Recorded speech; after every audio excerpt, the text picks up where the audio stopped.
Bible గ్రంథంలో ఇప్పుడు మనం చదువుకున్నటువంటి ఈ భాగం 2 వచనాలు కూడా మీకు అందరికీ సుపరిచితమే. యెహోవా ఆత్మ సంసోను ఎదిగినప్పుడు సంసోను మీదికి వచ్చేసాడు. సంసోను అనే ఇతడు కారణ జన్ముడు. ఆ దినములలో ఇశ్రాయేలు జనాంగాన్ని ఫిలిష్తీయులు ఏలుతున్నారు. వాస్తవానికి ఇశ్రాయేలు జనాంగం దేవుని చేత ఆశీర్వదించబడిన జనాంగం, అబ్రహాము సంతతి. అయితే వీళ్ళకప్పుడప్పుడు కొంచెం పైత్యం పనిచేస్తుంటుంది. ఆ పైత్యం పనిచేసినప్పుడు దేవుడు వాళ్ళని శత్రువులకు అప్పచెప్పి ఆ పైత్యాన్ని దించుతూ ఉంటాడు అన్నమాట, వదలగొడతా ఉంటాడు. బ్లంట్గా మనం మాట్లాడుకోవాలంటే ఆ ప్రక్రియలోనే వీళ్ళకి కొద్దిగా ఆ టైంలో కూడా పైత్యం పనిచేసింది. ఫిలిస్తీయుల చేతికి దేవుడు అప్పచెప్పాడు. మనందరికి కూడా ఒక మంచి అలవాటు ఉండాలి. దేనికైనా ఒక శ్రమకి, ఒక బలహీనతకి, ఒక ఇబ్బందికి, ఒక కరువుకి, ఒక దరిద్రతకి మనం అప్పగింపబడుతున్నాము అంటే మొదట దేవునికి వ్యతిరేకమైనటువంటి విషయాలు ఏమైనా మనలో జరుగుతున్నాయేమో మనల్ని మనం పరిశీలించుకునే అలవాటు చాలా మంచిది. ఫస్ట్ మనం చేయాల్సింది ఏంటంటే, ఎందుకు నాకు ఇలాంటి పరిస్థితులు ఎదురవుతున్నాయి, ఏ కారణం చేత నేను ఇలాగా నలిగిపోవాల్సిన పరిస్థితి వచ్చింది, కారణం ఏంటి అని ఫస్ట్ మనం చూడాల్సింది ఏంటంటే, దేవుణ్ణి ఎక్కడన్నా నా చర్యల చేత అభ్యంతరపరుస్తున్నానా, ఆయాస పెడుతున్నానా, దేవుణ్ణి ఎక్కడన్నా దుఃఖ పెడుతున్నానా అని మనల్ని మనం పరిశీలించుకోవాలి. ఒకవేళ ఏవైనా అలాంటి లోపాలు మనలో కనబడితే యథార్థంగా ప్రభు ముందుకెళ్ళి మోకాళ్ళేసి ఒప్పుకోవాలి. తండ్రి, బుద్ధిహీనమైన పనులు చేశాను, ఇప్పుడు నేను ఎదుర్కొంటున్న పరిస్థితులు నాకు ఎందుకు వచ్చినాయో నాకు తెలుసు. దీనికి నేను ఎవరినో బాధ్యుల్ని చేయటం, ఎవరినో అనుకోవటం వేస్ట్ నాయన. నిన్ను అనకూడదు, మరెవరిని కూడా నేను అనకూడదు. దీనికి కారణం నేనే, నా బుద్ధిహీనతే, నా బలహీనతే ప్రభు. గనుక నన్ను నీ రక్తం చేత కడిగి శుద్ధీకరించి నన్ను పరిశుద్ధపరిచి ఈ పరిస్థితి నుంచి నన్ను గట్టెక్కించయ్యా అని మనం దేవుని వైపు మళ్ళుకున్నట్లయితే, ఒకవేళ నీ మూర్ఖ చేష్టలకు ప్రతి ఫలంగా దేవుడు నీకు ఆ శ్రమ ఇచ్చి ఉంటే, నువ్వు ఎప్పుడైతే మనసు తిప్పుకొని దేవుని వైపు మళ్ళుకున్నావో ఆయన క్షమించి ఆ శ్రమ నుండి నిన్ను విడిపిస్తాడు. అర్థమైందా? దేవుడు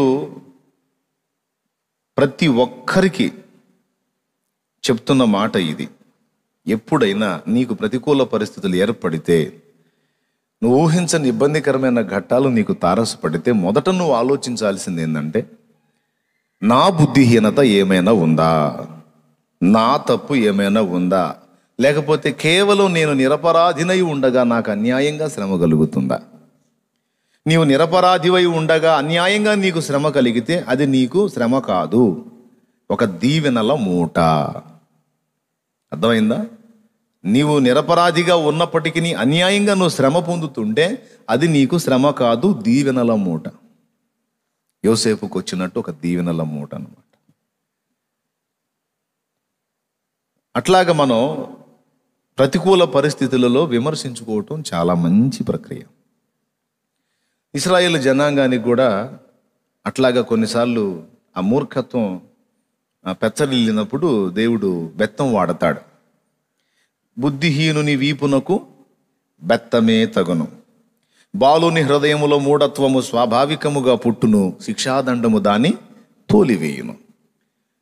కాబట్టి బుద్ధిహీనమైన చేష్టలు చేస్తే దేవుడు బెత్తం వాడతాడు. అది కూడా మన క్షేమాన్ని కోరే, మన మంచి కోరే. అలాగే మూఢత్వపు క్రియలు చేస్తే శిక్షాదండాన్ని వాడతాడు. కాబట్టి అందరికీ క్లియర్గా చెప్పాను, చాలా స్పష్టంగా. శిక్షాదండం దేవుడు నీ విషయంలో వాడుతున్నట్లయితే బుద్ధిహీనత ఏమన్నా ఉందేమో, మూఢత్వం ఏమన్నా ఉందేమో, మనల్ని మనం విమర్శించుకొని చూసుకోవటం అనేది ఒక మంచి అలవాటు అని చెప్పా.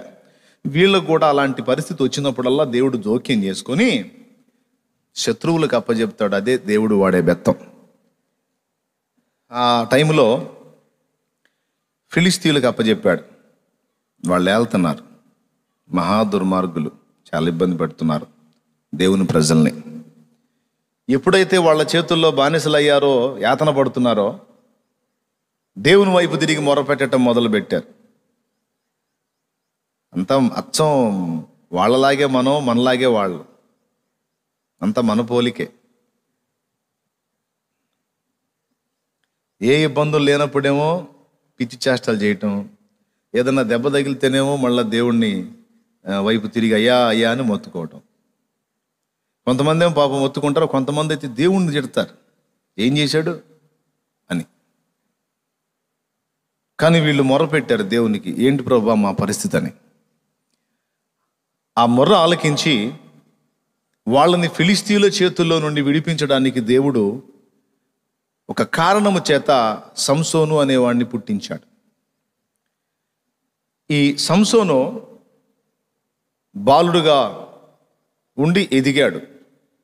పెద్దవాడైనప్పుడు దేవుని పరిశుద్ధాత్మ శాంసన్ మీదకి వచ్చింది.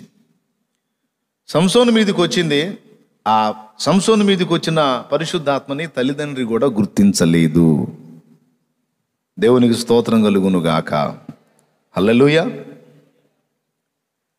అసలు సంసోను ఎందుకు ఇవ్వబడ్డాడో, ఆ బిడ్డ విషయంలో దేవుని సంకల్పం ఏంటో తల్లిదండ్రులకు కూడా తెలియదు. కొన్నిసార్లు భక్తులను దేవుడు ఏర్పరచుకున్నప్పుడు ఆ సత్యాన్ని తల్లిదండ్రులు, సొంతవారు సైతం గుర్తించని పరిస్థితులు కొన్ని బైబిల్లో ఉన్నాయి. మనం ఇంకొక ఉదాహరణ కూడా చూడవచ్చు. యోసేపు తన పసిప్రాయములోనే తనకు కలిగినటువంటి స్వప్న దర్శనాలను గురించి ఆయన మాట్లాడుతున్నాడు. ఆ స్వప్నాలను బట్టి తన అన్నలకి, తండ్రికి కూడా చెప్పినప్పుడు వాళ్ళు యోసేపును గద్దించారు, కానీ అతని పట్ల దేవునికి ఉన్నటువంటి ప్రణాళికను వారు గుర్తించరైరి. చివరికి యోసేపుకి ఏది చూపించాడో అక్షరాల అది జరిగి తీరింది. ఓకే. దావీదు విషయంలో కూడా, దావీదుకు తండ్రి యెషయికి 8 కుమారులు. దావీదును ఒక్కడిని మినహాయించి మిగిలిన సంతానం కొడుకులందరినీ కూడా సమూయేలు ఎదుటికి తీసుకొచ్చాడు.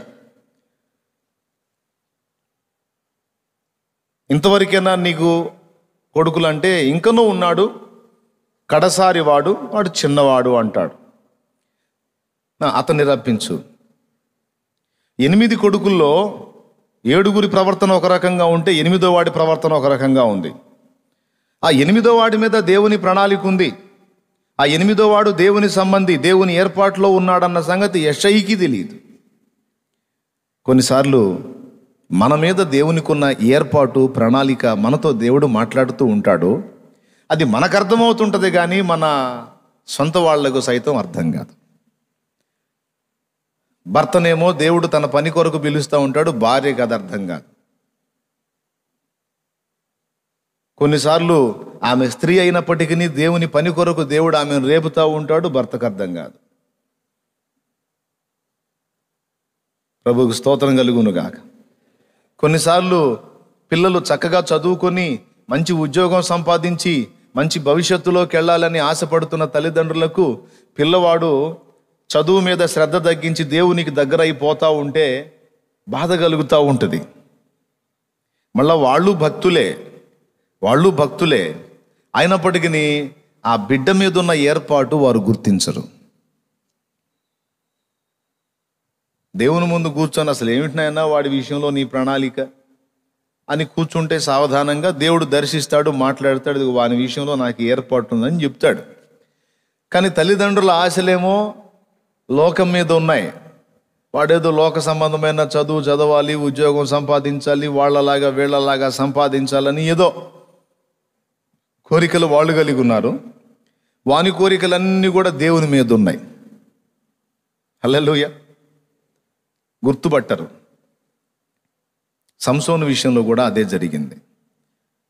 సంసోను యుక్త వయసుకు వచ్చినప్పుడు అబ్బాయి పెళ్ళిడికి వచ్చాడు, అబ్బాయికి పెళ్లి చేయాలి అని వాళ్ళు అనుకుంటుంటే సంసోన్ అంటాడు, నేను ఫిలిస్తీయుల అమ్మాయిని చేసుకుంటా అన్నాడు. ఏమిట్రా? వాళ్ళెవరో తెలుసా? మన ఏలికలు, మనం వారి దాసులం, వారి దృష్టికి మనం తృణీకరింపబడిన వారం. వారి అమ్మాయిని మనకెందుకు ఇస్తారు? అసలు ఏంటి నీ కోరికలు? నీకేమన్నా పిచ్చి పట్టిందా? మన ఇశ్రాయేలు సంతతిలో ఆడపిల్లలు లేరనుకున్నావా?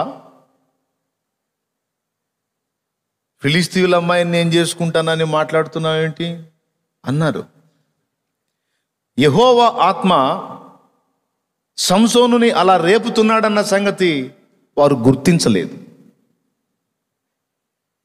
ఎష్తాయేలుకును జొరియాకును మధ్యనున్న మహానేదానులో యెహోవా ఆత్మ సంసోనును రేపుటకు మొదలు పెట్టెను.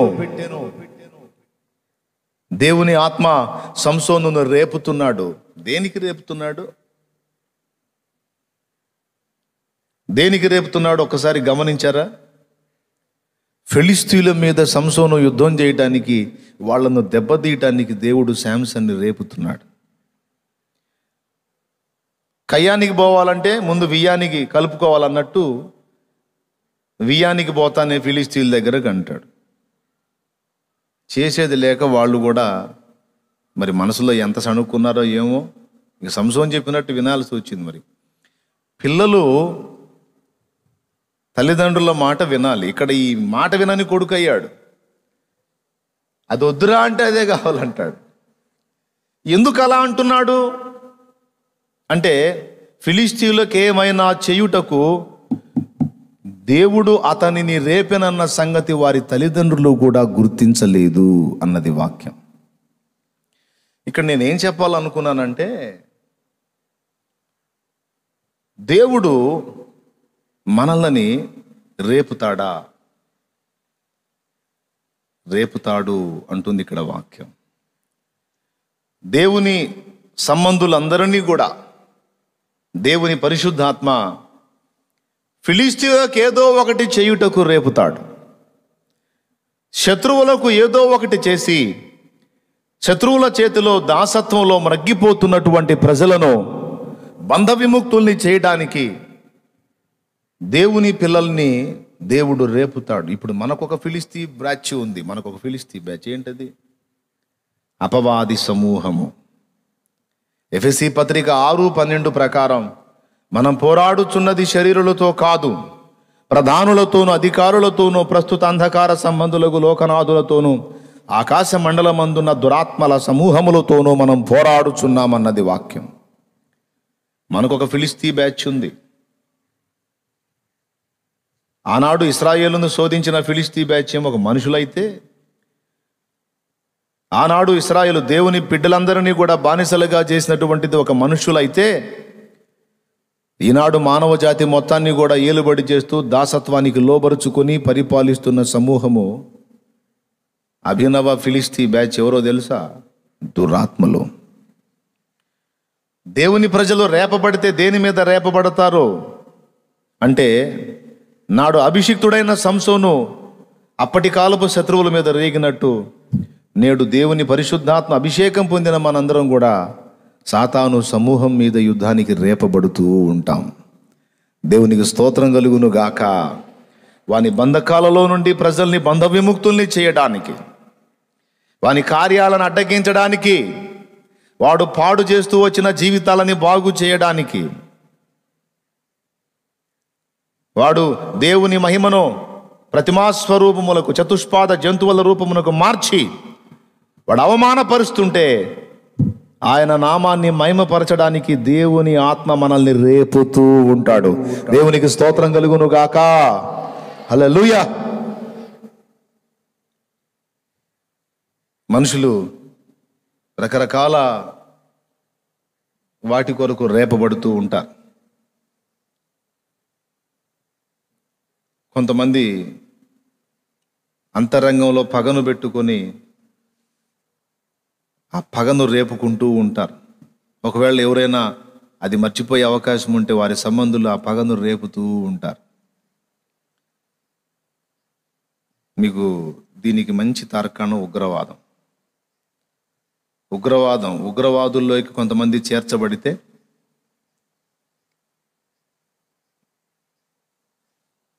కొంచెం ఎడంగా కూర్చోండి అన్న, కొంచెం దూరంగా కూర్చోండి, ఇబ్బంది లేకుండా. ఉగ్రవాదంలోకి కొంతమంది చేర్చబడితే వాళ్ళ నాయకగణం ఎవరైతే ఉన్నారో వాళ్ళు ఎప్పుడూ కూడా వీళ్ళని రేపటానికి, వాళ్ళు ఎవరినైతే దెబ్బతీయాలనుకుంటారో వాళ్ళకి సంబంధించిన వీడియోస్ వీళ్ళకి పదే పదే చూపిస్తూ వీళ్ళని రేపుతూ ఉంటారు. మన వాళ్ళకి ఇంత అన్యాయం చేశారు, మన ప్రజలకి ఇంత అన్యాయం జరుగుతుంది, మనం న్యాయం చేయాలంటే ఖచ్చితంగా మనం ప్రాణత్యాగానికైనా పూనుకోవాలి అని తమ ప్రజలకి అవతలి వాళ్ళు ఏమి అన్యాయం చేశారో ఆ వీడియోస్ను, ఆ ఫొటోస్ని, ఆ న్యూస్ని పదే పదే వీళ్ళ ముందుకు తీసుకొచ్చి వీళ్ళలో ఉన్న ఆ పగని, ఆ కక్షని రేపుతూ ఉంటారు. వాడు అలా రేపకపోతే ఉగ్రవాదంలోకి వెళ్ళినా సరే వాడు నిలవడు, మళ్ళీ వచ్చేస్తాడు. అందుకని వాడు అందులో స్థిరంగా ఉండాలంటే ఖచ్చితంగా రేపుతూ ఉంటారు. అదొక టైప్, అది పగను రేపుట, కక్షను రేపుట.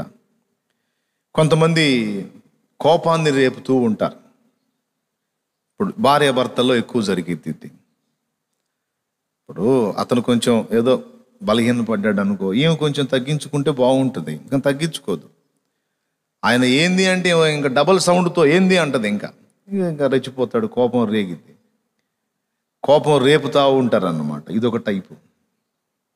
కొంతమంది మనుషుల చేత రేపబడతారు, కొంతమంది తమంతటా తామే రేపుకుంటారు. కొన్ని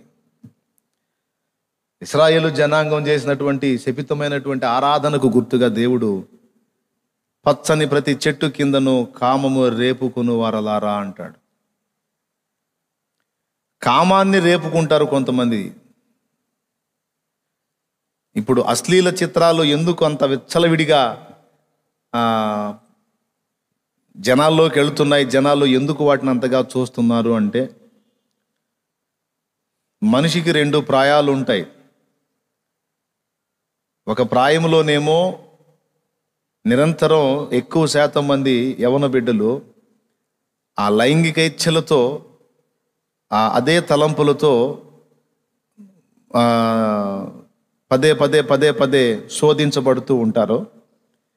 అప్పుడు అతనికి ఏ విధమైన ఇబ్బంది ఉండదు. ఒకవేళ వివాహం చేస్తే అతను జీవితాన్ని సంతోషంగా ఆనందించగలుగుతాడు. ఏది వైవాహిక జీవితంలో, యవనేచ్ఛల్లో. వివాహం అయ్యి పిల్లలు కలిగి కుటుంబ వ్యవస్థ ఏర్పడి ఇక తన మైండ్లో సంసారం, భార్య, పిల్లలు, పోషణ, బయట బాధ్యతలు, ఈ ప్రెజర్స్ అన్నీ తన మైండ్లోకి వచ్చేసినందున తన హృదయంలోనేమో శారీరక వాంఛ తీర్చుకోవాలన్న కోరిక, ఆలోచన ఉంటుంది. కానీ ఆ తలంపుల్లోకి వచ్చేటప్పటికి అవి ఏవి కూడా, ఆ ప్రేరణలన్నీ దాదాపు ఆగిపోయిన పరిస్థితి వచ్చినప్పుడు ఇక అశ్లీల చిత్రాలను ఆశ్రయించి వాటిని చూస్తూ తనలో నిస్త్రాణమై ఉన్నటువంటి ఆ కామ భావనను రేపుకుంటూ ఉంటారు. అందువల్ల ఎక్కువ శాతం మంది స్త్రీలు సైతం, స్త్రీలు పురుషులు భేదం లేకుండా అందరూ కూడా కామమును రేపుకొనుటకు వాటిని వినియోగిస్తారు. ఎక్కువ శాతం మంది వివాహితులైన వాళ్ళలో మెజారిటీ ఉన్నారు. అవివాహితుల్లో కూడా కొంతమేరకు ఉన్నారు. కారణం ఏంటో చెప్పా. అంటే వాళ్ళ తలంపులలో ఆ విధమైన భావన రేగునట్లు వారు అలాంటి క్రియలు చేస్తూ ఉంటారన్నమాట. ఇది కామము రేపుకొనుట, కక్ష రేపుకొనుట, పగ ప్రతీకారాన్ని రేపుకొనుట, కోపమును రేపుకొనుట, కామభావనను, కామోద్రేకమును రేపుకొనుట. ఇట్లాగా మనుషులు తమంతటా తాము లేదా సాతాను ద్వారా రేపబడేటువంటివి ఇప్పుడు నేను చెప్పినవి. వాడిగా అందుబాటులో తీసుకొస్తాడు అవన్నీ కూడా. ఈరోజైతే చిన్న పెద్ద వ్యత్యాసం లేకుండా అందరికీ స్మార్ట్ ఫోన్స్ లైన్లోకి వచ్చినాయి.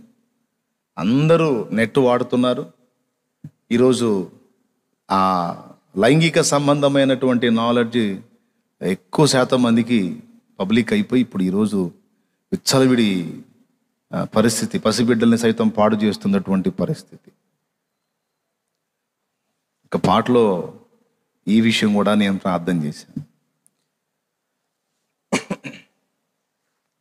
మన ప్రార్థనలో ఇది కూడా ఒక భాగమై ఉండాలి. అశ్లీల చిత్రపు పరిస్థితి విచ్చలవిడిగా అవి అందుబాటులోకి రావటం, చిన్నలు పెద్దలు అందరూ కూడా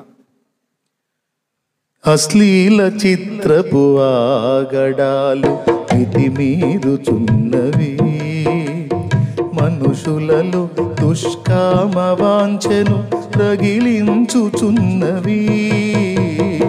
అశ్లీల చిత్రపు ఆగడాలు మితిమీరుచున్నవి, మనుషులలో దుష్కామ వాంఛను రగిలించుచున్నవి. హేయమైన బహుఘోర పాపముకు తెర తీయుచున్నది, హేయమైన బహు పాపము తెర తీయుచున్నది. అంధకారమే అందరిపైన రాజ్యము చేయుచున్నది.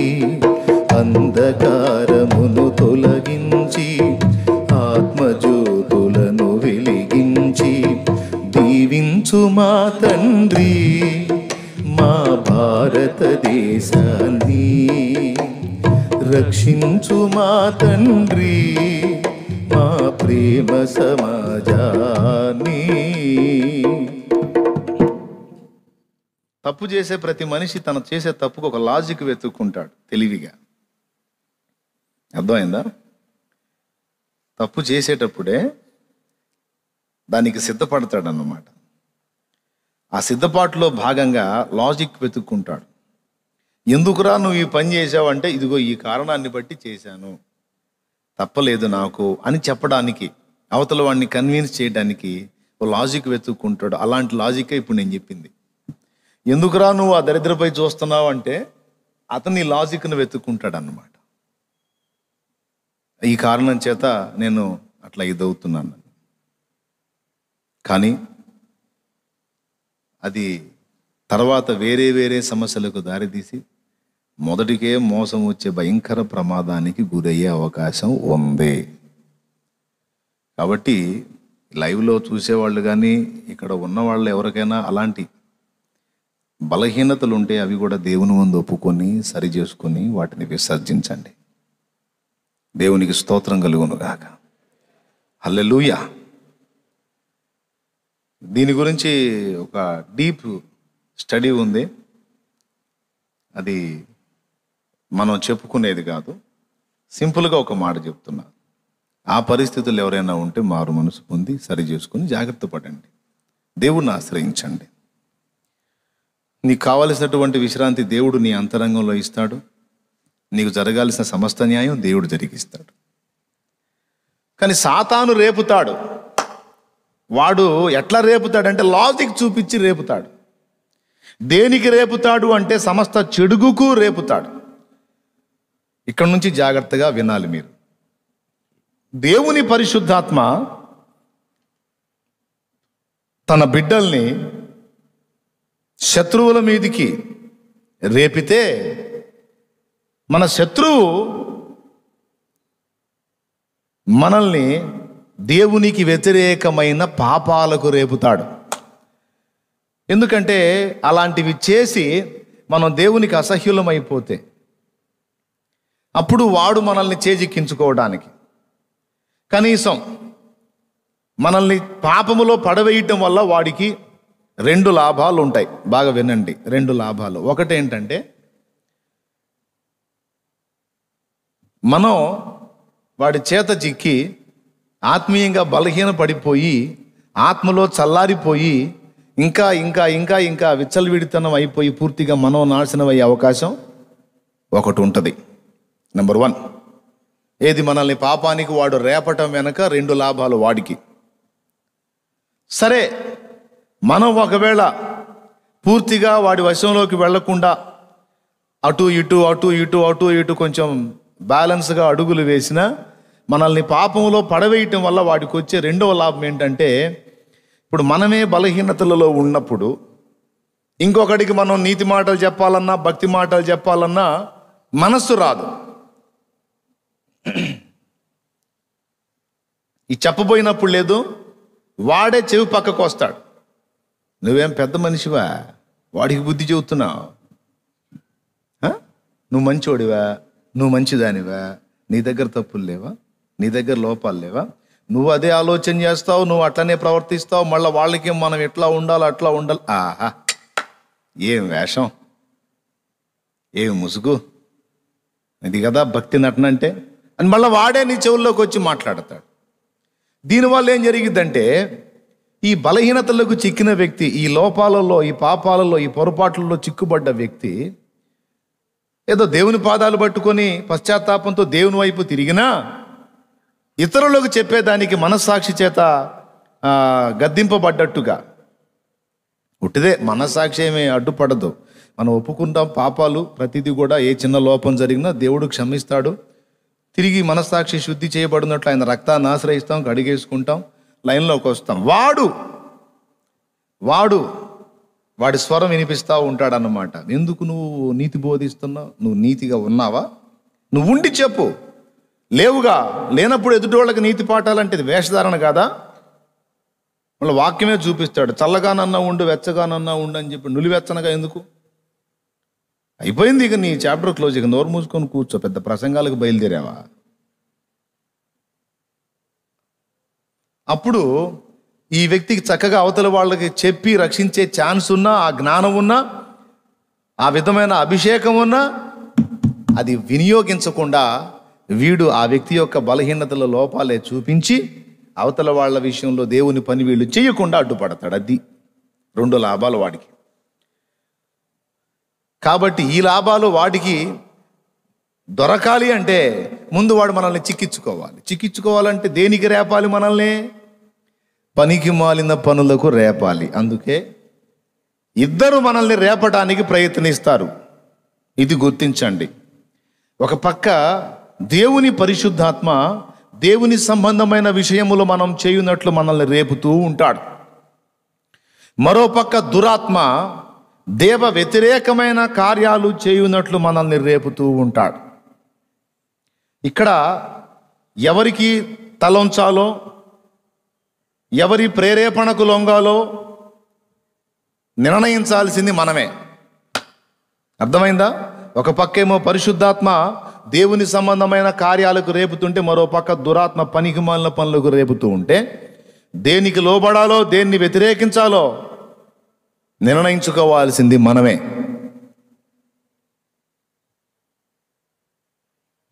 హల్లెలూయా, హల్లెలూయా. దేవుని ప్రేరణకు లొంగి దేవుని చిత్తానుసారంగా మనం రేపబడి అడుగులు వేస్తేనేమో అది మనకు దీవెన, అనేకులకు రక్షణ. మనకు క్షేమం, అనేకులకు క్షేమం. దేవుని ప్రేరణకు దేవుడు రేపినప్పుడు ఆయనకు లోబడకుండా దురాత్మకు లోబడినట్లయితే అది మనకు నష్టం, అనేకులకు నష్టం. ఈ 2 శాంసన్ జీవితంలో మనం చూస్తాం. యెహోవా ఆత్మ శత్రువుల మీదకి వెళ్ళి వాళ్ళని దెబ్బతీయటానికి రేపాడు. అట్లా రేపినప్పుడు అటుపోయి ఆ పని చేశాడా? కాస్త ఖాళీ రాగానే మళ్ళా దురాత్మ వచ్చి ఇంకో చోటకి రేపాడు. దేవునాత్మ రేపినప్పుడేమో అటుపోతున్నాడు, దురాత్మ రేపినప్పుడేమో ఇటుపోతున్నాడు. ఇక్కడే తన నిబద్ధత కోల్పోయాడు, నిగ్రహాన్ని కోల్పోయాడు. ఈరోజు ఆత్మీయ జీవితంలో ప్రయాణం చేస్తున్న మనందరం కూడా 100లో 89% మంది వ్యక్తులు ఇలానే ఉంటారు, శాంసన్ లాగానే. ఎంతమంది ఒప్పుకుంటారు? ఇలానే ఉంటారంటే ఏమర్థమైంది మీకు? వెంటనే చెయ్యెత్తేశారు. ఏమర్థమైంది? దేవునాత్మ రేపినప్పుడేమో అలా స్పందించడం, కొన్ని ప్రత్యేక సమయాల్లో దురాత్మ రేపినప్పుడేమో ఇంకోలా స్పందించడం. ఇవి 2 89 మంది అన్నాను అంటే ఇంకెంతమంది ఉన్నారు? 11 మంది ఉన్నారు. టెన్షన్ పడకండి, నేను అలా లేనన్నా అంటే ఆ 11లో నిన్ను వేసుకో. లేదు ఉన్నానన్నా అంటేనే 89లో చేర్చుకో. దేవుని ఆత్మ చేత రేపబడినప్పుడేమో ఫిలిస్తీయులకు నష్టం కలిగించాడు, ప్రజలకు విమోచన కలిగించాడు. దురాత్మ చేత రేపబడి శారీర వ్యామోహాలకు లొంగి ఆ వాంఛలను తీర్చుకోవడానికి అడుగులేసినప్పుడేమో తను బందీ అయ్యాడు, నేత్రాలు కోల్పోయాడు, తన ప్రాణానికి ముప్పు తెచ్చుకున్నాడు.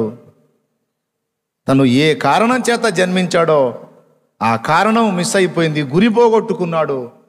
ఆ ప్రజలంతా కూడా బంధకాల్లోనే ఉండిపోయే పరిస్థితి వచ్చింది. సోదరులారా, అసలు దేవుడు నిన్ను ఎందుకు పుట్టించాడో నీకు గ్రహింపు, నన్ను ఎందుకు పుట్టించాడో నాకు గ్రహింపు ఉండాలి. ఫస్ట్ మనం గుర్తించాల్సింది అది. ఇంతమంది జనాభా భూమి మీద ఉండగా నేను అనేవాడిని ఉనికిలోకి ఎందుకు వచ్చాను? నేను అనే దాన్ని ఉనికిలోకి ఎందుకు వచ్చాను? నా సృష్టికర్త అసలు నా జన్మను ఎందుకు ఇచ్చాడు? నన్ను ఎందుకు పుట్టించాడు? నా జన్మ వెనక ఆయనకున్న ఉద్దేశం ఏంటి? అనవసరంగా పుట్టిన వాళ్ళు ఎవరు లేరు. కొంతమందిని స్పెషల్గా కారణ జన్ముడు అంటారు కదా. అంటే హేతు లేకుండా పుట్టినోళ్ళు ఎవరున్నారు?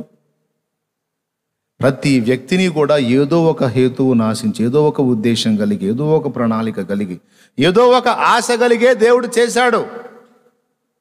బ్రతికిస్తున్నాడు, పోషిస్తున్నాడు, ఎన్నో మరణాపాయాల్లోంచి తప్పించుకుంటూ కాపాడుకుంటూ వచ్చాడు. ఎంతమంది గుర్తుపడతారండి? నా జన్మకు ఒక కారణం ఉంది, నా జీవితానికి ఒక అర్థం ఉంది, నాకంటూ ఒక జన్మనిచ్చిన దాని వెనక నా సృష్టికర్తకు ఒక చిత్తం ఉంది. నన్ను కొంతమంది గుర్తుపడతారు, కొంతమంది దాన్ని అసలు పట్టించుకోరు.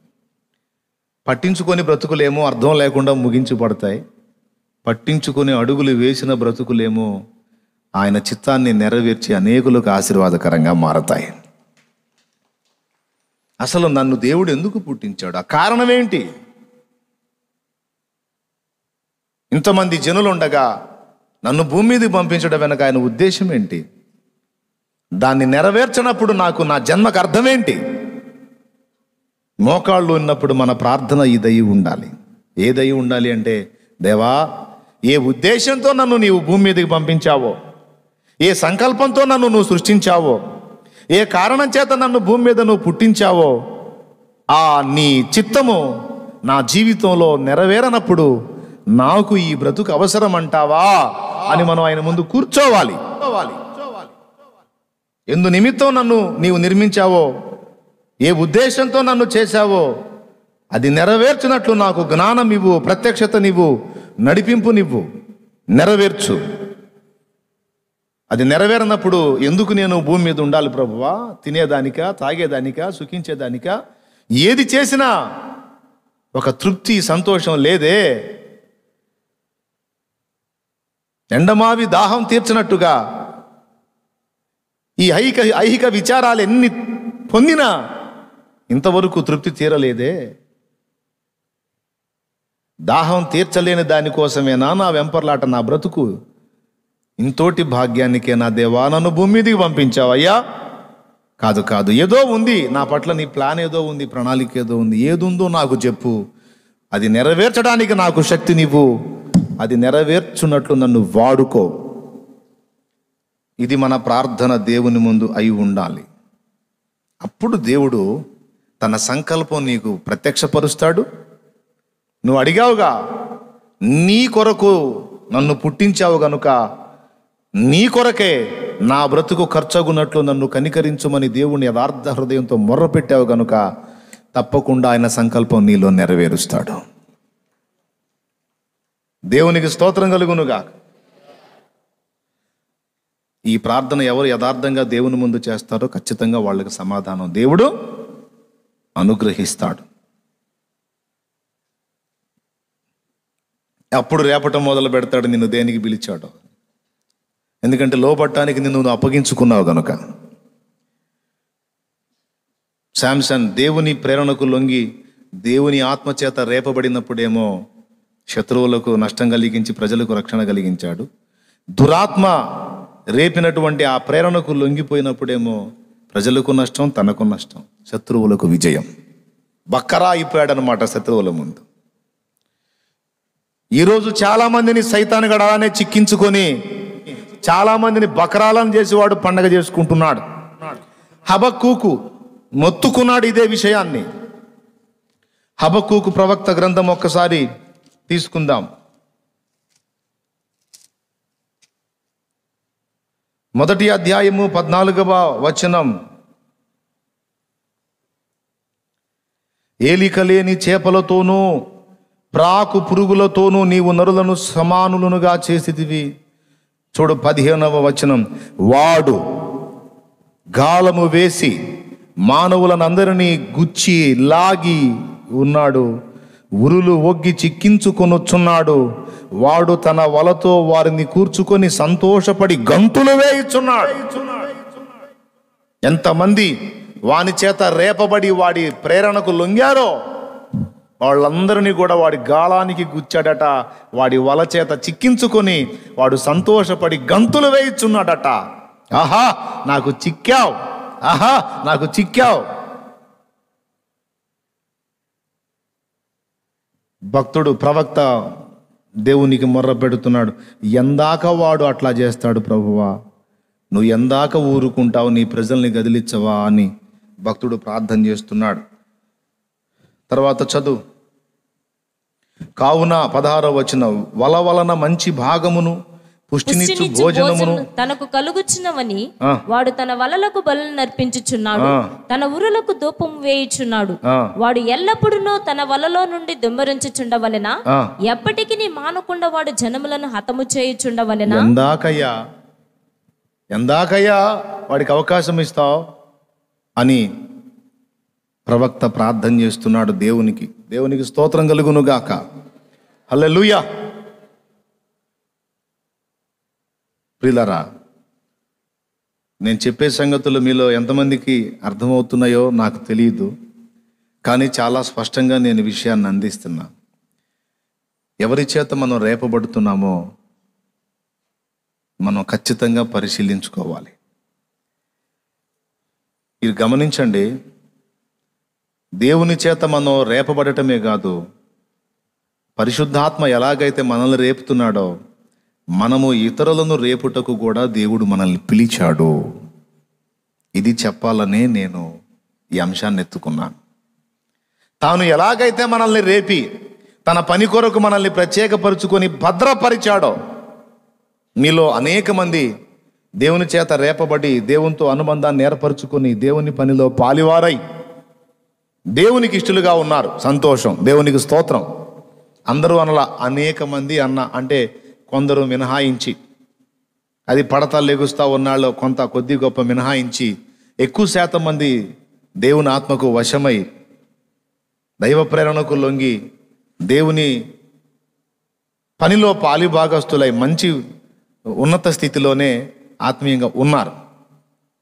అయితే ఇక్కడ మరొక పాఠం ఏంటంటే, పరిశుద్ధాత్మ నేర్పుతున్నాడు, నేను నిన్ను రేపినట్లు నీవు ఇతరులను రేపవలసి ఉన్నది నాయనా అన్నాడు. తిమోతిని పౌలు రేపినట్టు. ఒకసారి పేతురు రాసినటువంటి 2 పత్రిక ఒక్కసారి తీసుకోండి. పేతురు రాసిన 2వ పత్రిక 14వ వచనం 13వ వచనం 2 కలిసి ఉంటాయి. చదువు. ఒకనాటి సుఖానుభవము సంతోషమని ఎంచుకుంది. పేతురు రాసిన 2వ పత్రిక 1వ అధ్యాయము 13-14 వచనాల్లో నేను చూపిస్తాను చూడమ్మా. నేను ఈ గుడారములో ఉన్నంత కాలము, ఆ మాటల్ని దయచేసి అండర్లైన్ చేయండి లేదా రౌండ్ చేసుకోండి. నేను ఈ గుడారములో ఉన్నంత కాలము ఈ సంగతులను జ్ఞాపకము చేసి మిమ్మును రేపుట న్యాయమని ఎంచుకొనుచున్నాను. దేవునికి స్తోత్రం కలుగునుగాక. నేను వెళ్ళిపోయినా కూడా ఈ సంగతులు మీ కొరకు భద్రపరిచే పోతాను. మీరు ఈ సంగతులు గుర్తించి ఈ సంగతులు ధ్యానించిన ప్రతిసారి కూడా దేవుని కొరకు రేపబడినట్లు నేను జాగ్రత్త చేస్తానన్నాడు. దేవుని ఆత్మచేత మనం రేపబడుటయే కాదు, ఇతరులను రేపుటకు కూడా మనము పిలవబడ్డాం. ఇతరులను మనం దేనికి రేపుతున్నామో మనల్ని మనం పరిశీలన చేసుకోవాలి. ఏది వాళ్ళలో రేపటానికి దేవుడు మనల్ని పిలిచాడో జ్ఞాపకం చేసుకోవాలి. దేవునికి మహిమ కలుగును గాక. ఇంతకీ దేవుని పరిశుద్ధాత్మ సంబంధులు దేని కొరకు రేపుతారండి? మన ప్రక్కన ఉన్నవారు, మనతో కూడా ఉన్నవారు మనల్ని దేని కొరకు రేపుతున్నారో దాన్ని బట్టే మనం గుర్తుపట్టొచ్చు వాళ్ళలో దురాత్మ పనిచేస్తుందా, దేవుని ఆత్మ పనిచేస్తుందా. సాతానుడు చేత వాళ్ళు రేపబడుతున్నారా, లేకపోతే దేవుని పరిశుద్ధాత్మ చేత వాళ్ళు ప్రేరణ పొందుతున్నారా అనేది మనకి ఇట్టే అర్థమైపోయింది. వాళ్ళు ఆత్మ సంబంధులైతే వాళ్ళు మనకి ఆత్మ సంబంధమైన విషయములను ప్రకటించి దాని కొరకు మనల్ని రేపుతూ ఉంటారు. వారు శరీర సంబంధులై అపవాది ప్రేరణకు లొంగిన వారైతే మనల్ని ఆ దిశగా రేపుతూ ఉంటారు. నువ్వు ఎలా రేపబడుతున్నావు, ఒకవేళ ఇతరులను ఎలా రేపుతున్నావో పరిశీలించుకోవాల్సిన సమయం ఇది. అయిపోయింది, ప్రసంగం అయిపోయింది. దేవునికి స్తోత్రం కలుగును గాక. 1000 మాటలు ఎలా ముక్కుసూటిగా 2 ముక్కలు చాలన్నట్టు ఈ మాటతో ఇంటికి పోండి మీరు. దేని కొరకు మనం రేపబడుతున్నాం, దేని కొరకు ఇతరులను రేపుతున్నాం. ఒక ఆత్మ సంబంధి అయిన వాడు దేవునికి సమీపంగా వెళ్ళుటకు రేపబడతాడు. అనేకుల్ని దేవునికి సమీపంగా చేయుట కొరకు రేపబడతాడు. ఒక ఆత్మ సంబంధి అయిన వాడు ప్రార్థన కొరకు తను రేపబడుతుంటాడు. ఇతరులను కూడా ఆ దిశగానే రేపుతా ఉంటాడు. ఈరోజు ఒక మాట చెప్పనివ్వండి నన్ను. చివరిగా, మనందరికీ సౌకర్యం ఉంది, మనందరికీ అవకాశం ఉంది ఇక్కడికి వచ్చి ఆరాధించే అవకాశం. కానీ కొన్ని ప్రాంతాలలో సెల్ ఫోన్ సౌకర్యం లేదు, వాళ్ళు ఇక్కడికి వచ్చేదానికి వాహన సౌకర్యం కూడా లేదు. కానీ మీకు తెలుసా, అక్కడ ఉన్నటువంటి 25, 30 మంది, 40 మంది, 50 మందిని సైతం ఆ సమాజంలో ఉన్న ఒకరిద్దరు వాళ్ళందరినీ భద్రపరిచామని నాకు సమాచారం ఇచ్చారు.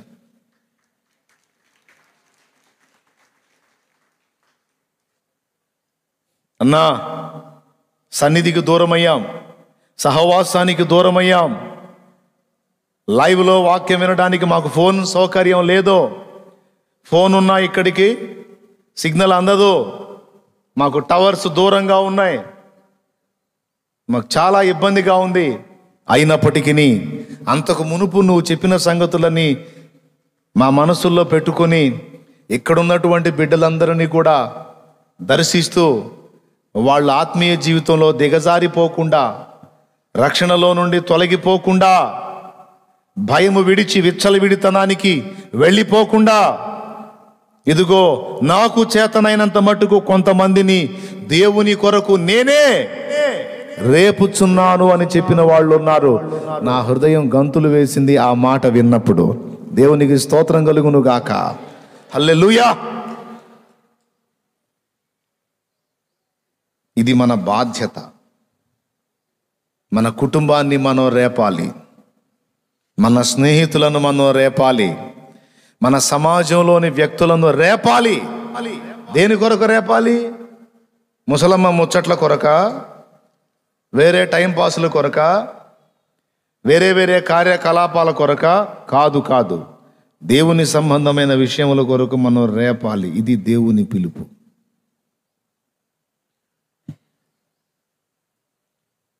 ఒక సమాజంలో నువ్వు ఉన్నావు, ఆ సమాజంలో ఉన్న వ్యక్తుల విషయంలో నీ హృదయంలో ఒక భారం. ఎంతమందికి ఇలాంటి భారం ఉందో నాకు తెలియదు, కానీ ఉండాలి, రేపాలి. ఎవరికి వాళ్ళకి ఏమనిపిస్తుందో తెలుసా? ఒక ఫ్యామిలీ విషయం చెప్తున్నాను నేను. ఎవరన్నా ఒకళ్ళు ప్రార్థనకు పిలిస్తే బాగుండు, అందరం కలిసి కుటుంబంలో ప్రార్థన చేసుకుందామని భార్య, భర్త, పిల్లలు ఒక నలుగురుగా ఉంటే, ఈ నలుగురిలో ఎవరో ఒకళ్ళు వచ్చి మిగిలిన వాళ్ళని రేపుదాం అనుకోరు. భర్త అనుకుంటాడు, భార్య రేపట్లేదు నన్ను, అసలు ఆ అమ్మాయి పిలిస్తే నేను ఎందుకు వచ్చి మోకరించును, అందరూ ఇట్లా అయిపోయారు ఏందో అనుకుంటాడు. భార్య అనుకుంటుంది, అసలు తలకాయ ఆయన కదా, అసలు ఆయన మోకాళ్ళేసి రా అంటే చచ్చినట్టు రాము, నేను ఎంతకాలం పిలిచేది, ఎంతకాలం రేపేది, ఏమో తగలబడినిపో అని నా ప్రార్థన నేను చేసుకుంటా. పిల్లల సంగతి ఇక సరే. కాబట్టే చాలా కుటుంబాలలో కుటుంబ ప్రార్థన లేదు. అబద్ధాలు ఆడకుండా చెప్పండి, ఇక్కడ ఇంతమంది ఉన్నారు కదా, కనీసం రోజులో ఒక్కసారైనా కుటుంబం అంతా కలిసి ప్రార్థన చేసే కుటుంబాలు ఎన్నున్నాయో కొంచెం చేతులు ఎత్తండి. అబద్ధాలు ఆడితే దేవుడు చూస్తున్నాడు. దించండి. అన్న మా ఇంట లేదన్న కుటుంబ ప్రార్థన అన్నోళ్ళు చేతులు ఎత్తండి. అబద్ధాలు ఆడొద్దు, దేవుడు మిమ్మల్ని కనికరిస్తాడు. చేతులు ఎత్తాల. మా ఇంట్లో కుటుంబ ప్రార్థన లేదన్న అన్నోళ్ళందరూ అందరు ఎన్ని చేతులు లేచినాయో చూడండి. ఏం వాక్యం వింటలేదా? వాక్యం తెలియదా? తెలుసా తెలియదా? కుటుంబ ప్రార్థన చేయాలని తెలుసా తెలియదా? ఇంకొక నగ్న సత్యం చెప్తా, చెప్పనా? ఇప్పుడు సెల్ ఫోను, నెట్ సౌకర్యం అందుబాటులోకి వచ్చింది కదా, అంతా టీవీకి లింక్ చేసుకొని కూర్చున్నారు కదా. ఓ మంచి మూవీ పెట్టారనుకో, సస్పెన్స్ క్రైమ్ థ్రిల్లర్ ఒకటి పెట్టారనుకో, మొత్తం వచ్చి కూర్చుంటారా లేదా? యథార్థంగా చెప్పండి, అవునన్నా అంటే చేతులు ఎత్తండి. ఇక వేరే విషయాలు చేతులు ఎత్తరేంది? నేను నిజం చెప్పలేదా? కరెక్ట్ కాదా నేను చెప్పింది? మీరు ఇంకా వేరే దేనికన్నా ఎగబడి పిలుస్తారే. పేపర్లో ఒక న్యూస్ వస్తే మాయ్ ఎక్కడున్నా ఇట్రా పిలుచుకుంటావుగా, పిల్లలకు చూపిస్తావుగా, అందరికి చూపిస్తావు. ఓ మంచి మూవీ వస్తే చూపిస్తావు. ఒక కొత్త మూవీ ఏదన్నా ఏది మనకు మళ్ళీ వంకలు అన్నమాట. నేను ఈ పెడితే చూడనన్నా కామెడీ చూస్తా, నేను ఏ పెడితే చూడను జంతువులే చూస్తా, నేను ఏ పెడితే చూడను బొమ్మలే చూస్తా, నేను ఏ పెడితే చూడను సీరియల్స్లో కొన్ని సెంటిమెంట్ సీరియల్స్ ఉంటాయి చూడన్నా, అచ్చంగా ఫ్యామిలీ మ్యాటర్స్ అవి చూస్తుంటా. చెప్పేది ఏంది? ఏదో ఒక లాజిక్ దేవులాడుకొని ఆ పని చేస్తూ ఉంటారు అన్నమాట, మనల్ని కామెంట్ చేసేవాడికి దయగలగటానికి. మిగిలిన వేటికైనా నేను ఒక మాట చెప్తున్నా వినండి. నియంత్రణ శక్తి నీకుంటే, మనోనిగ్రహ శక్తి నీకుంటే, నువ్వు ఏది చూసినా ఏది నిన్నేం చెయ్యదు, ఓపెన్గా చెప్తున్నా. కానీ కొన్నిసార్లు మనం టైం వేస్ట్ చేసుకోవటం, మన మైండ్ పాడు చేసుకోవటం. ఎందుకంటే దానివల్ల ఇప్పుడు అన్నిటినీ చేయుట యందు నాకు స్వాతంత్ర్యము కలదు కానీ అన్నీ చేయదగినవి కావు అన్నాడు. ఇప్పుడు నేను ఒకటి చూశాను అనుకో, ఎందుకు చూసావు అన్నాడు ఆయన. మరి ఏమంటాడు ఆయన అంటే, ఏం లాభం నాన్న, టైం వేస్ట్ రా, దానివల్ల ఆలోచించు. నీ కొడుకు ఖాళీగా పనికి మళ్ళీ ఆలోచనలు చేస్తా టైం పాస్ చేస్తుంటే నీకేమనిపించింది? నీ కొడుకైనా కూతురైనా టైం వేస్ట్ ఎందుకు వాటి వల్ల అని ఎన్నిసార్లు అలా టైం వేస్ట్ అని. మరి అదే టైం వేస్ట్ కార్యక్రమాలు మనం కూడా చేసాం కొన్నిసార్లు. దేవుడు ఇట్లనే అంటాడు, నీ బిడ్డను నువ్వు ఎలా అయితే అనుకుంటున్నావో దేవుడు నిన్ను అంతే అంటాడు. ఏందైనా నువ్వు పిల్లోడివా, బుజ్జోడివా, ఏం తెలియనోడివా, అన్నీ తెలిసి నువ్వు కూడా టైం వేస్ట్ పనులు చేస్తావేంట్రా, పనికొచ్చే పనులు చేయి, పనికి మాలిన పనులు మానే అంటాడు. ప్రభువుకు స్తోత్రం కలుగును గాక. హల్లెలూయా. మిగిలిన వాటన్నిటికేమో అందరూ రేపుకుంటారు, బయట కొట్లాడేదానికి అందరూ ఒకరినొకరు రేపుకొని పరిగెత్తుతారు, తగాదాడేదానికి పరిగెత్తుతారు, ఇంట్లో కయాలు పెట్టుకునే దానికి ఒకరినొకరు రేపుకుంటారు, ఈ పనికిమాల వ్యవహారాలన్నిటికీ రేపుకుంటారు. ప్రార్థనకేమి? అక్కడ దయ్యం ఎంటర్ అవుతుంది. అక్కడ దయ్యం ఎంటర్ అయిపోయి ఎవరికోళ్ళని కంట్రోల్ చేస్తూ ఉంటుంది. ఎవరికోళ్ళకి ఆహాన్ని రెచ్చగొట్టి ఆమె పిలవలేదని ఈయన పిలవలేదని ఆమె, ఇద్దరు పిలవలేదని పిల్లలు, మొత్తం ఆ కుటుంబ ప్రార్థనలు అందుకు జరగవు. నేను చెప్పింది ఇప్పుడు వినటానికి కరెక్టే అనిపిస్తుందా? విన్నప్పుడు అరే నిజమే కదా అనిపిస్తుందా? ఇది దాటి అవతలికి వెళ్ళు. మళ్ళా వచ్చేవారం నేను అడుగుతా, కుటుంబ ప్రార్థన ఎన్ని కుటుంబాల్లో లేదో చేయొచ్చనంటే ఇందాక లేచిన చేతులన్నీ లెగుతాయి, నాకు తెలుసు. అంటే వాక్యం విని విని విని ఎలా అలవాటు పడిపోయారంటే, వాక్యం వినటం, దాన్ని వెంటనే దులిపేయటం అనే ప్రక్రియకు అలవాటు పడిపోయారు. తెలుసా మీకు? వాక్యం ఎక్కువగా అందినందువల్ల కూడా దాని మీద ఉన్న గౌరవం పోయినట్టు అయిపోయింది. వినటానికి మజా, విన్నప్పుడు స్పందన ఓకే, కానీ మళ్ళీ ఆచరణలో పోయేటప్పటికి మాత్రం ఈరోజు అన్నాను కదా, సాయంత్రం ఒకవేళ కాస్త వినమ్రులై వినయ మనస్కులై ఉంటే సాయంత్రం మాయ్ ఈరోజు పొద్దున దేవుడు నన్ను గద్దించాడు, నన్ను ప్రార్థన చేద్దాం, ఒక పూట అయిద్ది, 2 పూటలు అయిద్ది, 3 సార్లు అయిద్ది, 4 రోజులు అయిద్ది. 4 రోజులు పాపం ఏనే పిలవాలా, వాళ్ళేమో లేచి రావాలి. 5వ రోజు ఈయనకి మండిపోయిద్ది, రోజు నేనే పిలవాలా? ఈ లేచి వచ్చేవాళ్ళు ఒట్టిగా వస్తారా, ఏదో ఒకటి సణుగుతారు. రాత్రి లేటుగా పండుకున్నాం, ఇప్పుడు లేపుతున్నాం అన్నారు అనుకో, మండిపోయింది. లే ప్రార్థన చేద్దాంలే అంటే అమ్మో ప్రార్థన సమయం అయిందని భయంగా లెగిస్తే ఈ రేపేవాడికి కూడా ఆసక్తిగా ఉంటుంది. వాళ్ళు ఫీలింగ్ ఇచ్చారనుకో, ఒకరోజు రేపుతాడు, అదే ఫీలింగ్ 2, 3, 4 రోజులు లేదు, ఎట్లా సావండి రోజు. మీకే నేనే ఎట్లా కనపడుతున్నాను, చెత్త వేధవలా కనపడుతున్నానా?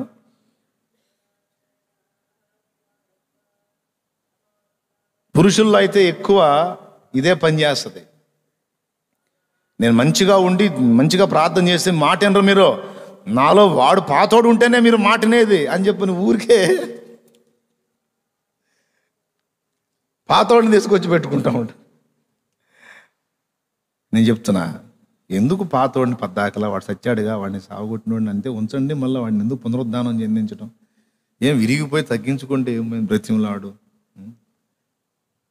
ఒకవేళ భర్త బలహీనపడ్డాడు అనుకో, ఏంటి రోజు లేపేవాడు, టయానికి ప్రార్థన చేయమని పాప ఆయన అలిసిపోయినట్టున్నాడు, ఈరోజు నేనన్నా పనికి పూనుకుందామని భార్య అనుకుంటే బాగుండు, అనుకోదు, పనికి మాలింది. మిమ్మల్ని కాదమ్మో, దేవునికి స్తోత్రం కలుగును గాక, హల్లెలూయా. ఈ పనికి మాలోడు అనుకోడు, ఆ పనికి మాలింది అనుకోదు. అది రోజు నా భార్య లేపేది, ఈరోజు అలిసిపోయిందేమో పాపం, నేనన్నా లేపుదా, రే పిల్లలు రే రే ఏంటి నువ్వు రోజు నన్ను లేపేదాన్ని, ఏంది నువ్వు ప్రార్థన చేయకుండా లే అని రేపితే బాగుండు. చెయ్యరుగా ఆ పని. అమ్మో మనం పోయి నిద్ర లేపితే అసలు ఎవరిని ఉందా, ఇంక లెక్క చేస్తారా అని మగవాడాహం ఎట్లా తగలబడితే ఆడ వ్యవహారం అట్లా తగలబడితే, ఇద్దరు అట్లా అయినందున కుటుంబాల్లో ప్రార్థన లేదు. దేవుని సన్నిధి, దేవుని ప్రసన్నత కుటుంబాల్లో కరువైపోయిన పరిస్థితి ఏర్పడింది. దేవుని జీవం ఆ ఇంట లేకుండా అయిపోయింది. చేస్తే వ్యక్తిగతంగా ఏదో 2 ముక్కలు ప్రార్థన చేసుకుంటున్నారు, అలా కాదు. రేపాలి దానికోసం మనల్ని మనం తగ్గించుకోవాలి. 4 ఇళ్ళు తిరిగి, అక్క ప్రార్థన చేసుకుంటున్నావా, అక్క జాగ్రత్తగా ఉంటున్నావా, వాక్యం అందట్లేదు మనకి, భద్రంగా ఉండు, జాగ్రత్తగా ఉండు, అన్నయ్య ఎట్లున్నావు, ప్రార్థన చేసుకుంటున్నావా, ఖాళీయా, వెళదామా ఏకాంతానికి, అట్లా ప్రార్థన చేసుకుందామా అని దేవుని భక్తి కొరకు మనల్ని మనం రేపుకొనుటయే గాక, ఈ గుడారములో నేనున్నంత కాలము మిమ్మును దేవుని కొరకు రేపుట యుక్తమని తలంచుకొనుచున్నాను. దేవునికి స్తోత్రం కలుగును గాక. మీరు ఉప్పు అన్నాడు, మీరు లోకానికి ఉప్పు అన్నాడు. ఉప్పని ఎందుకు అన్నాడు తెలుసా? ఏదైనా పదార్థం చెడిపోకుండా ఉండాలంటే దాన్ని ఉప్పులో భద్రం చేయాలి. శవాలు సైతం కుళ్ళిపోకుండా పాడుగాకుండా ఉండాలంటే ఉప్పులోనే దాన్ని పెడతారు, తెలుసా? చాలా సంవత్సరాలు ఉప్పు ఉన్నంత వరకు అది జడదు. అలాగే కొన్ని పచ్చళ్ళు ఉప్పులో భద్రపరుస్తారు. చేపలు ఉప్పు వేసి భద్రపరుస్తారు, చెడవు. తెలీదా మీకు? ఉప్పు వేస్తే పదార్థం చెడిపోయిద్దా, భద్రంగా ఉంటుందా? పెద్దగా చెప్పండి. మీరు చిన్నగా మూలిగితే నాకు ఇబ్బందిగా ఉంటుంది. నోరు తెరిచి పెద్దగా చెప్పండి. అరే అసలు రావట్లేదు ఏందమ్మా మాటలో, ఉంటుందా? రైట్, నీ ఉప్పు అని దేవుడు మాట్లాడాడంటే దాని గురించి ఎందుకు ఆలోచించవు? ఉప్పు తనతో జత కలిసిన వారందరినీ కూడా చెడకుండా కాపాడుతుంది. చెడగొట్టేది ఉప్పు కాదు, కాపాడేది ఉప్పు, భద్రపరిచేది ఉప్పు. ఈరోజు ఇందులో మీరు ఎంతమంది ఉప్పులుగా ఉన్నారో, ఎంతమంది తప్పులుగా ఉన్నారో, పప్పులుగా ఉన్నారో మీరే చూసుకోండి. అయిపోయింది. నీతో కూడా ఉన్నవారిని, నీ కుటుంబాన్ని, నీ సమాజంలోని వ్యక్తుల్ని నీకు పరిచయం ఉన్నంత వరకు దేనికి రేపుతున్నావు? అసలు పట్టించుకుంటున్నావా, పట్టించుకోవటం లేదా? బాధ్యతలను విస్మరించి ఏమీ పట్టనట్టుగా బ్రతికేస్తున్నావా? నేను అలా బ్రతకను, నా వల్ల కాదు. ప్రతిరోజు ఎంతో కొంతమందిని వాళ్ళ ప్రార్థనా జీవితాన్ని గురించి హెచ్చరిస్తాను. నాకు తోడు దొరికితే ఉన్నోకళ్ళని పోదాంపా ఏకాంతానికి మంచి తీసుకెళ్తాను. దేవుని కొరకు రేపటానికి ఇష్టపడతాను. ఇది నా అనుభవం, దేవుని కృప. నన్ను వెంబడించేటువంటి బిడ్డలుగా మీకందరికి కూడా అదే చెప్తున్నాను. మనం ఉన్నంత వరకు, మనం ఈ శరీరంలో, ఈ గుడారంలో జీవించినంత కాలం మనల్ని మనము ఒక పక్కన భక్తి సాధన కొరకు పరిశుద్ధాత్మ ద్వారా రేపుకుంటూ, మరో ప్రక్కన ఇతరులను కూడా మనం దేవుని కొరకు రేపవలసి ఉన్నది. చెవులు గలవాడు ఈ ఆత్మస్వరమును వినుగాక. వేరే వ్యర్థమైన పనికి మాలిన కార్యకలాపాలకు మనల్ని మనం రేపటమో, ఇతరులను రేపటమో కాదు. చతుర్లకు, సరసోక్తులకు, పోకిరి మాటలకు, పనికి మాలిన విషయాలకు, ముసలమ్మ ముచ్చట్లకు, అనవసర కాలక్షేపాలకు రేపటం కాదు. ఒక ఆత్మ సంబంధమైన వాడు, నిజంగా పరిశుద్ధాత్మ చేత నడిపించబడుతున్నవాడు, నింపబడుతున్నవాడు ఆత్మ సంబంధమైన విషయాలకే మనుషులను రేపుతాడు. ఎందుకంటే ఆత్మ దేవుని యుద్ధములు చేయుటకు సంసోనును రేపుటకు మొదలుపెట్టాడు. అలాగే ఒక ఆత్మ సంబంధమైన వాడు తన తోటి వారిని, కుటుంబాన్ని, తనను తాను దేవుని యుద్ధములు చేయునట్లు రేపుతూ ఉంటాడు. అది ఆత్మ సంబంధి లక్షణం. గనుక మీలో కొంతమంది ఉన్నారు, తమ చుట్టూ ప్రక్కల ఉన్న వారిని ప్రార్థన కొరకు రేపి చక్కగా ప్రార్థన బలిపీఠం ఏర్పాటు చేసి గృహాలలోనే చక్కగా కూడుకుంటూ ప్రార్థన చేస్తూ ప్రతినిత్యము కూడా దేవుని చిత్తాన్ని నెరవేరుస్తూ ప్రార్థనా సేవ చేస్తున్న వారు మీలో కొందరు ఉన్నారు. మీలో కొందరు ఇతర సహోదరులను కలుపుకొని ఏకాంతంగా వెళ్ళి ప్రార్థనలో గడిపేవారు కొందరు ఉన్నారు. మీలో కొందరు కుటుంబాలను రేపుకొని ప్రతిరోజు కుటుంబంలో విజ్ఞాపన చేసేటువంటి వ్యక్తులు ఉన్నారు. అస్సలు లేరని నేను అనట్లా. అయితే ఇంకా మిగిలినటువంటి వాళ్ళను సైతం హెచ్చరిక చేస్తున్నాను.